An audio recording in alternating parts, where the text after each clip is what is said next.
Hello, welcome to BD react.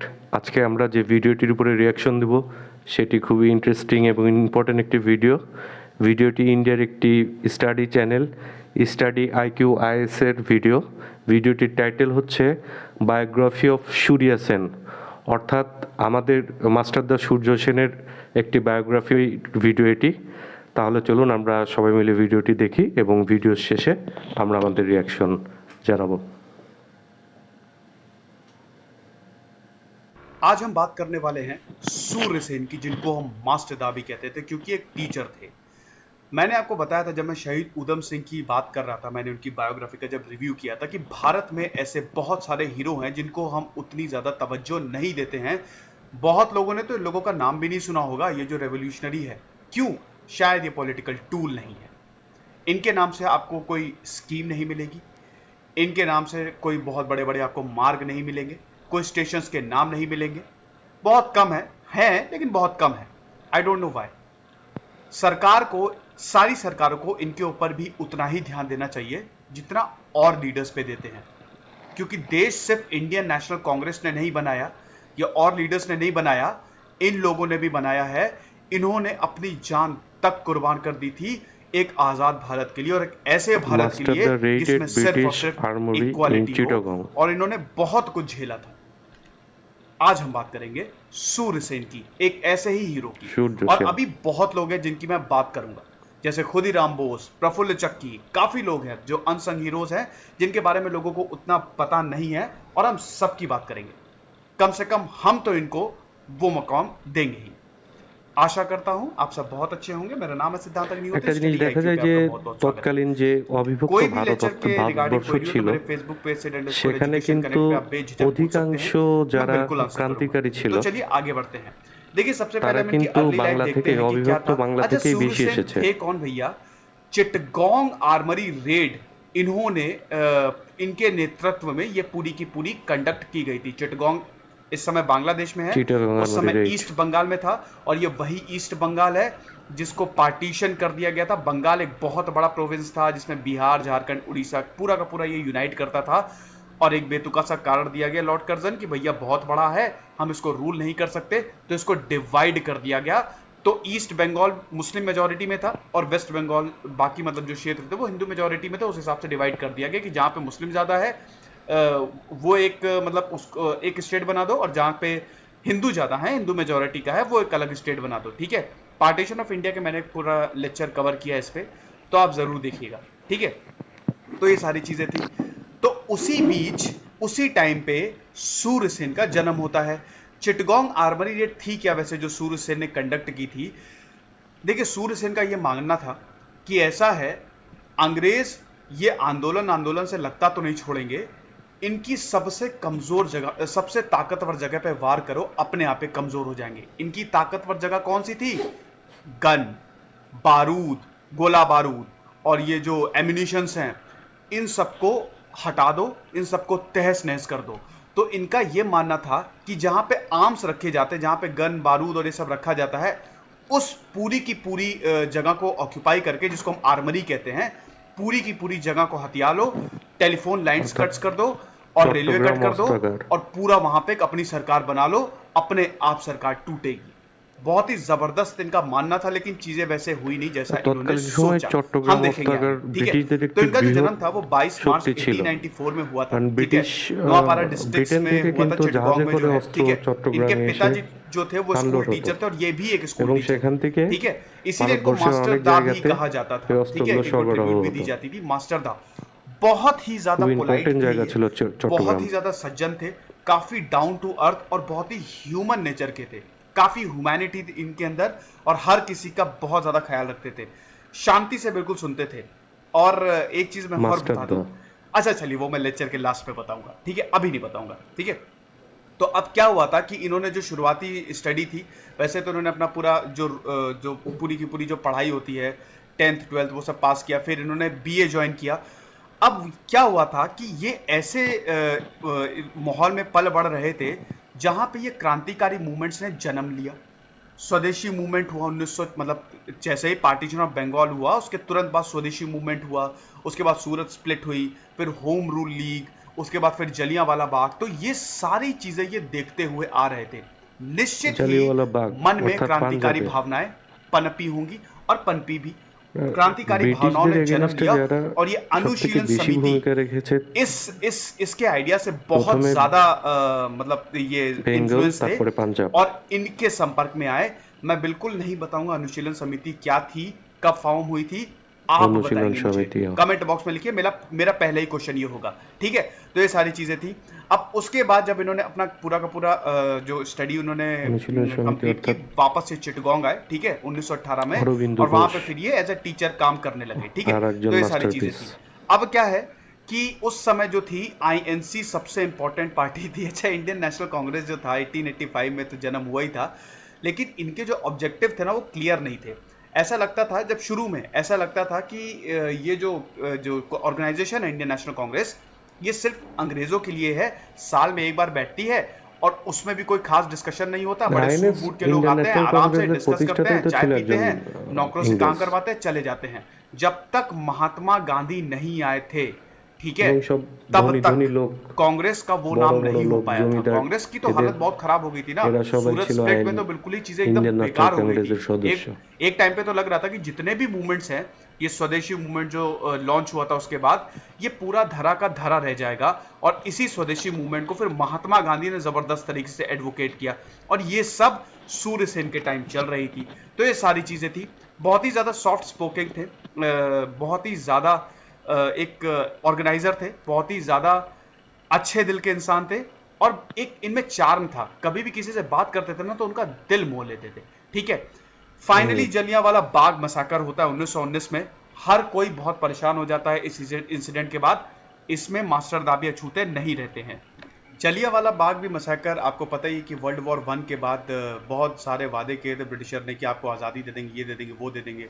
World war 1 खत्म होता है, कुछ नहीं होता है। जलियांवाला बाग देते हैं वो, और भारत को दो कानून दे देते हैं, गवर्नमेंट ऑफ इंडिया एक्ट और एक रोलेट एक्ट। इसी की वजह से पूरा का पूरा बवाल हो जाता है रोलेट एक्ट की वजह से, जब डॉक्टर सत्यपाल और डॉक्टर किचलू को अरेस्ट कर लिया जाता है, लोग इकट्ठा होते हैं, उड़ा देते हैं जनरल डायर, ठीक है। उनका बदला 20 साल बाद लिया जाता है, शहीद उधम सिंह लेते हैं जाके, उनकी बायोग्राफी ऑलरेडी अवेलेबल है, वो भी इन्हीं की तरह अनसंग हीरो थे, ठीक है।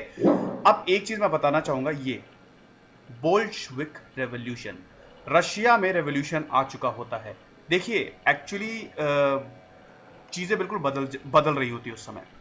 ये जो रशिया में रेवोल्यूशन लाते हैं लेनिन के भाई को जो जार होते हैं फांसी दे देते हैं, दिमाग खराब होता है लेनिन का, जबरदस्त मूवमेंट छेड़ते हैं और रेवोल्यूशन ले आते हैं। इनकी भी बायोग्राफी मैंने कवर की है, आप जरूर देखिएगा।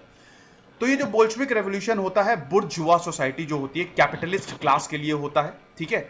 और एक लेबर रूल, मतलब जो इंसान वाकई काम करता है और आम जनता को उनको मेन स्ट्रीम में लाने के लिए कोशिश होती है, और बिल्कुल सही कोशिश होती है। 1917 में ऑलरेडी ये रेवोल्यूशन आ चुका होता है, अक्टूबर रेवोल्यूशन, ठीक है। अब क्या होता है, ये जो चीज होती है ना रशिया में, इससे बहुत चीजें बदल जाती है, क्योंकि काफी लोग, मतलब जो वर्ल्ड अटेंशन होता है यहां पे चला जाता है। इस रेवोल्यूशन से ये तो साबित हो गया होता है कि कम्युनिस्ट जो आइडियोलॉजी है उस पे काम करके हम इंडिपेंडेंस ले सकते हैं। यही जितने भी रेवोल्यूशनरी आए, भगत सिंह आए, चाहे वो उधम सिंह, चाहे वो सूरसेनी क्यों ना हो, इस पूरी कम्युनिस्ट आइडियोलॉजी पे चले, मार्क्सवादी और पूरा लेनिनिज्म, ठीक है, उन्होंने एडवोकेट किया। तो ये एक बहुत ज्यादा बड़ा एक इंसिडेंट था जो वर्ल्ड लेवल पे हुआ, और इससे हमारे लीडर्स भी काफी इन्फ्लुएंस्ड हुए। अब हमारे में तो दो लोग थे, एक तो रेवोल्यूशनरी थे, ठीक है, और एक थे हमारे इंडियन नेशनल कांग्रेस के लीडर्स। रेवोल्यूशनरी का जो जीवन था बिल्कुल आसान नहीं था। चंद्रशेखर आजाद थे, भगत सिंह थे, और बहुत सारे लोग थे। इनका जीवन बहुत खराब था।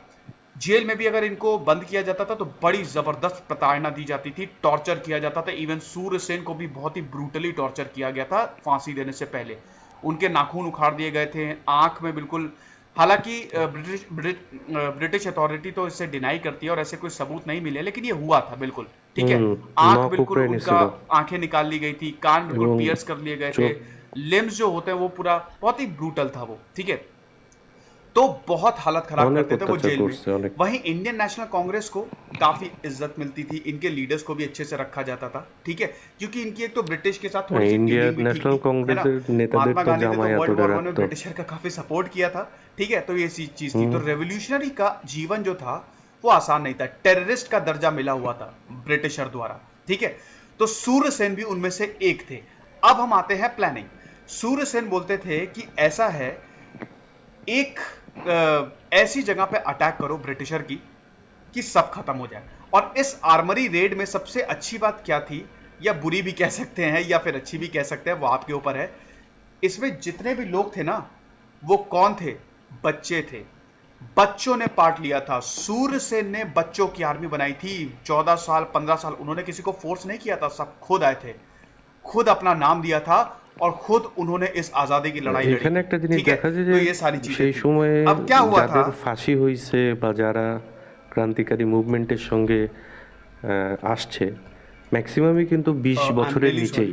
এটা আমরা যদি ফাঁসি যাদের হয়েছে তাদের যদি বয়স দেখি তো দেখা যাবে যে 80% तो सूर्यसेन भी इनमें से एक थे, ठीक है, जूते नहीं, तो उन्होंने आर्मी बनाई और उन्होंने बोला कि ऐसा है कि अब हमको अटैक करना है, और ऐसी जगह पे अटैक करो जहां पे हालत ट्रेडिशन মানে ওই সময় এটার একটা ফ্লো ছিল যে যাদের जहां पे বয়স इनकी কম, हालत खराब हो जाए तो যেমন इनके ক্ষুদিরাম सारे বসুর हथियार বয়স ले लो, কত ছিল, अंग्रेजों के हथियार छीन लो, पावर इनके पास रहेगी नहीं, तो अपने आप ही हट जाएंगे, ठीक है। और जितनी भी चीजें हैं, टेलीफोन लाइन, टेलीग्राफ लाइन को कट कर दो, टेलीफोन लाइन को कट कर दो, रेलवे ट्रैक्स उखाड़ दो, ताकि ट्रेन जो आती है चिटगांव के लिए वो आ ना सके। बिल्कुल चिटगांव को ब्रिटिशर से अलग कर दो, ब्रिटिश से अलग कर दो। देखिए, उनको भी पता था कि ये सक्सेस नहीं हो पाएगा, ब्रिटिशर की ताकत बहुत बड़ी थी, और वर्ल्ड वॉर 1 में तो विक्टोरियस रहा था भैया, तो तब तो और बड़ी थी, ठीक है। पता था ये चीज काम नहीं करेंगी, लेकिन ये मैसेज होता कि अगर एक प्रॉपर सही मूवमेंट और सही दिशा में मूवमेंट चलाया जाए तो भारत को आजादी इस रास्ते पे भी चल के मिल सकती है। एक मास मूवमेंट, एक वायलेंट मास मूवमेंट। और एक चीज और, सूर्यसेन ने बिल्कुल ये नहीं बोला था, जब उन्होंने आर्मरी रेड की थी तो उन्होंने ये सबको निर्देश दिए थे कि किसी भी इनोसेंट की जान आप नहीं लोगे, भले ही वो कोई भी हो, ठीक है। तो ये भी चीज थी। इन बिटवीन ये काफी अरेस्ट भी होते रहे थे, और इन्होंने चित्तरंजन दास जबरदस्त लीडर थे भैया, ये देश बंधु इनको बोला जाता है। इनका भी मैं बहुत जल्द रिव्यू लेके आऊंगा, ठीक है, तब हम इनकी विस्तार से बात करेंगे। ये जेल भी जाते रहे थे, 1926 से 1928 तक भी एंटी ब्रिटिश एक्टिविटीज के लिए जेल भी गए थे, ठीक है। तो ये सारी चीजें थी। अब गणेश घोष और लोकनाथ बहल, ये इनके बहुत अच्छे दोस्त थे, इनके सहपाठी थे, और चिटगांव आर्मरी रेड में इनका भी बहुत बड़ा हाथ था, ठीक है। तो इनका सीधा सीधा यही था कि उस ऑर्गन पे, उस चीज पे अटैक करो जो कि इनकी आर्मरी है, जहां पे सारे हथियार रखे हुए हैं, वो उठा के छीन लो, सब खत्म हो जाएगा। लेकिन ऐसा हुआ नहीं। देखिए, 18 अप्रैल 1920 की बात है, दिन आ गया फाइनली जब ये चीजें कंडक्ट करनी थी। अब ये और इनके रेवोल्यूशनरी जाते हैं इनकलाब जिंदाबाद के नारे लगाते हुए। भगत सिंह ने दिया हुआ, भगत सिंह को बहुत बड़ा अपना एक तरह से बिल्कुल सहपाठी और गुरु ही मानते थे, उनका दिया हुआ नारा, और डाउन विथ इंपीरियलिज्म, ये पूरा नारा लगाते हुए सब लोग जाते हैं। लेकिन चीजें उल्टी पड़ जाती है। देखिए, आर्मरी को वो रेड तो करते हैं, बिल्कुल आर्मरी रेड करते हैं, पूरा कैप्चर करते हैं, जो भी आर्मरी है, राइफल्स को कैप्चर करते हैं, लुइस गन्स को कैप्चर करते हैं। लेकिन दिक्कत ये होती है, वहां पे मशीन गन्स नहीं होती हैं, जिसकी सबसे ज्यादा जरूरत होती है। एम्यूनिशंस नहीं होते हैं, गोला बारूद नहीं होते हैं। अब यहां पे बहुत बड़ी प्रॉब्लम हो जाती है। देखिए, अल्टीमेट प्लान यही था कि जितनी भी मशीन गन्स मिलेगी और जो भी गोला बारूद मिलेगा वो हम ब्रिटिशर्स के खिलाफ यूज करेंगे, क्योंकि जाहिर सी बात है कि इस इवेंट के बाद पूरी की पूरी आर्मी लेके आएगी ब्रिटिश, हम उसको रेजिस्ट करेंगे, हटा देंगे, ठीक है। लेकिन जब गोला बारूद ही नहीं था तो कहां से करेंगे कुछ, ये इनके लिए बहुत ज्यादा बड़ी प्रॉब्लम हो जाती है। इन्होंने टेलीग्राफ लाइंस काट दी, ट्रेनों को रोक दिया, सब कुछ, लेकिन प्रॉब्लम बहुत बड़ी हो गई थी क्योंकि वहां पे कुछ नहीं था। तो इससे काफी लोग, मतलब जो भी वहां पे इस रेड को कंडक्ट कर रहे थे, और मोस्टली बच्चे ही थे, ठीक है, बच्चे मतलब एडल्ट टीन एज में ही थे, अपने 15 से 16 साल के।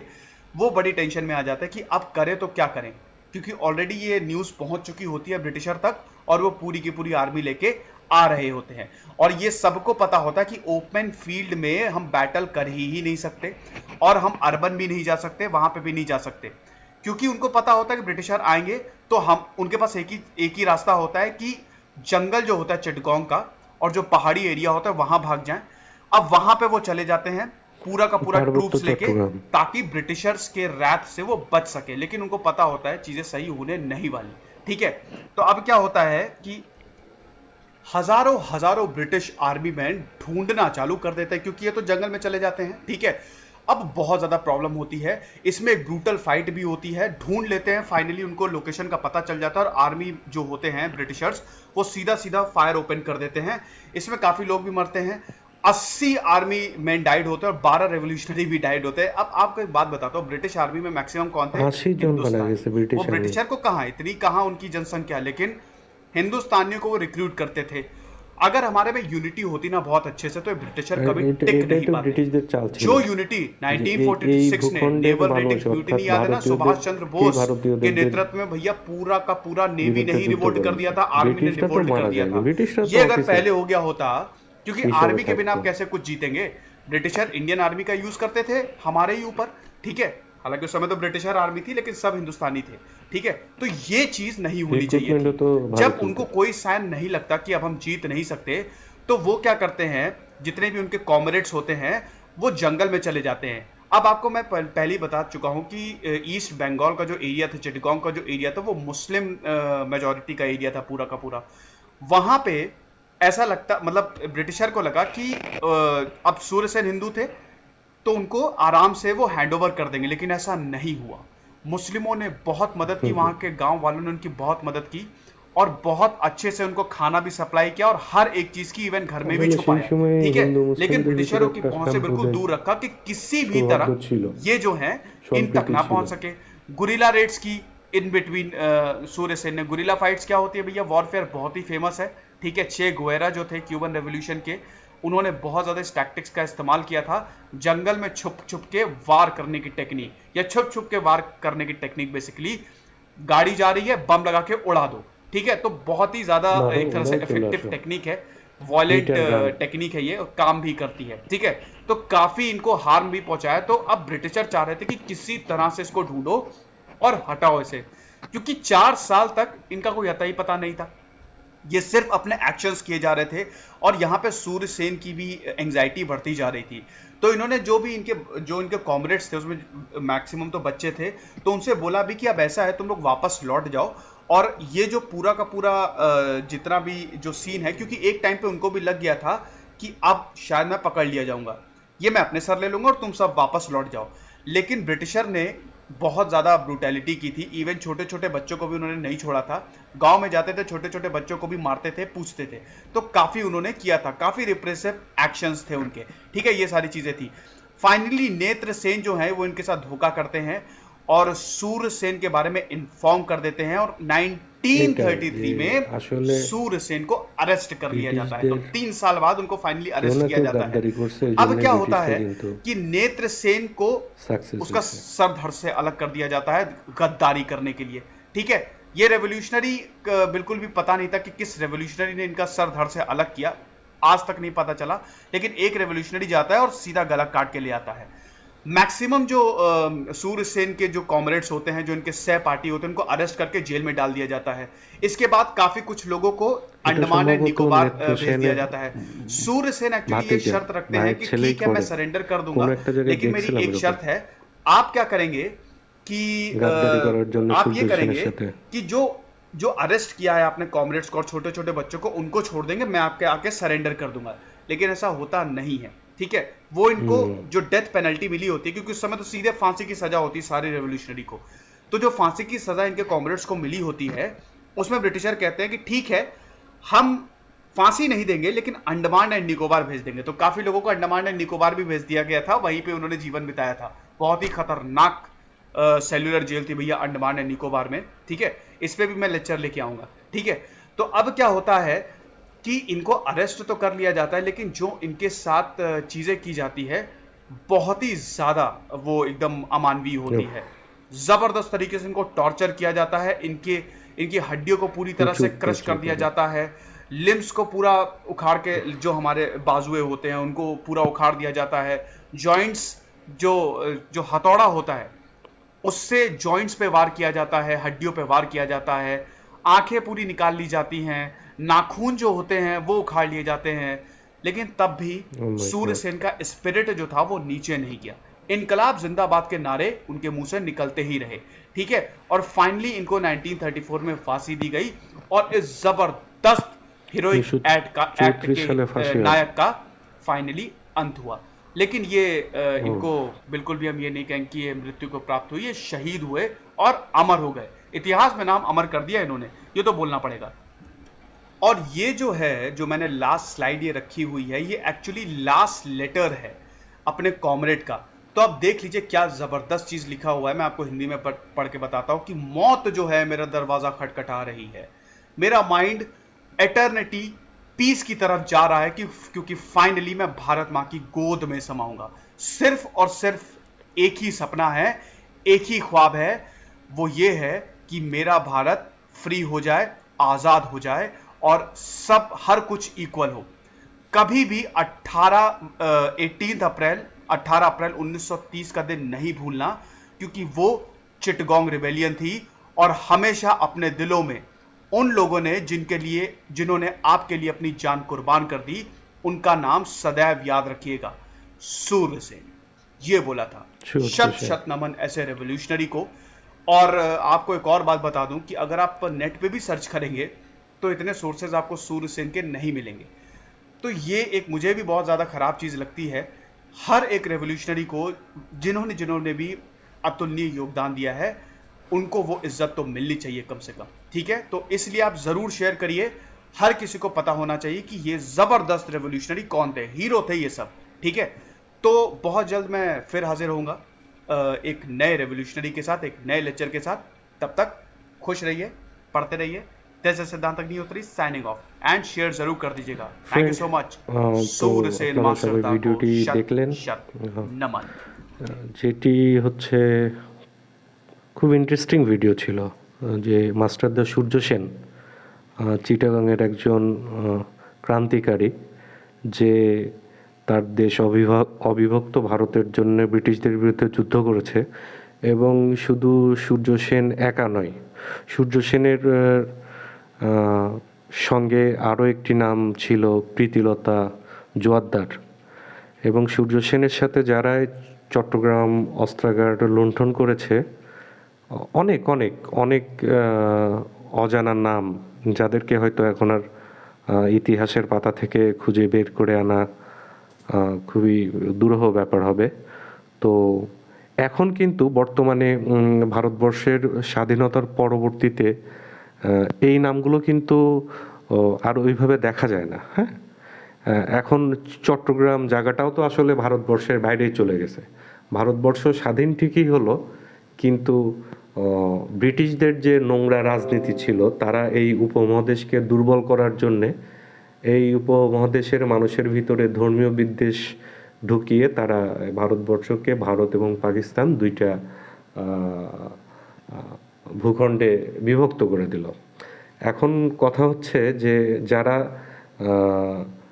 এই বাংলাদেশের ভেতরে বর্তমান বাংলাদেশের ভূখণ্ডের ভিতরে এরকম অনেক ক্রান্তিকারী কিন্তু আছে, যেমন সূর্য সেন আছে, প্রীতিলতা জোয়ারদার আছে, তারপরে বাঘা যতীন আছে।